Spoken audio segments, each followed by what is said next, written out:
ફાફડા છે એ સારા નથી બનતા, સરખા તળાતા નથી, તો એને કેવી ફ્લેમ ઉપર તળવાના?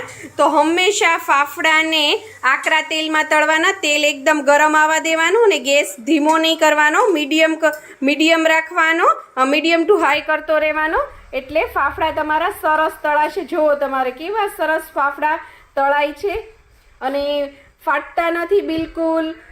એકદમ ક્રન્ચી, ક્રિસ્પી અને જેવી પૂરી બનતી હોય એવા જ ફાફડા જો બનીને તૈયાર છે. ફાફડાની બીજી ટિપ્સ જોવી હોય તો એ પણ મારી ચેનલ ઉપર અવેલેબલ છે ને. ફાફડા કઈ રીતે સરસ બનશે, ફાફડાની આખી રીત તમારે જોવી હોય તો તમને મારી ચેનલ પૂનમ્સ ફ્લેવર કિચન ઉપર જોવા મળી જશે.